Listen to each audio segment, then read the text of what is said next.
Isang matagumpay na buy-bust operation ang ikinasa ng Manila Police District Drug Enforcement Unit o MPDDU sa Intramuros, Maynila noong madaling araw ng Hulyo 16 taong 2026. Dalawang suspek ang naaresto, kabilang si alias Mayor, 44 na taong gulang, at si alias Kay 52 taong gulang, habang kapwa may nauna ng kasong paglabag sa Republic Act 9165 ang dalawang suspek sa operasyon na isinagawa sa Murela Street, Ermita, Manila, na kumpiska ng mga autoridad ang isang sachet at 4 na plastic bags na naglalaman ng hinihinalang shabu na may kabuuang timbang na humigit kumulang 400 gramo, tinatayang nagkakahalaga ng mahigit 2,700,000 at 20,000 piso ang mga nakumpiskang ilegal na droga batay sa standard drug price.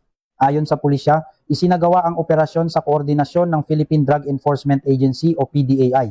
Matapos ang pagkakaaresto, ipinaalam sa mga suspek ang dahilan ng kanilang pagdakip at ang kanilang mga karapatang naaayon sa batas. Kasalukuyang nakadetain ang dalawang suspek sa MPDDU Custodial Facility at nahaharap sa kasong paglabag sa Section 5 o Illegal Sale of Dangerous Drugs at Section 11 o Illegal Possession of Dangerous Drugs sa ilalim ng Republic Act 9165 o ang Comprehensive Dangerous Drugs Act of 2002. Samantala, isinailalim na sa forensic examination ang mga nakumpiskang ebidensya bilang bahagi ng patuloy na investigasyon. Mula dito sa Manila Police District, ako si Police Staff Sergeant Lionel Morpon, alagad ng batas, tagataguyod ng Balitang Pulis.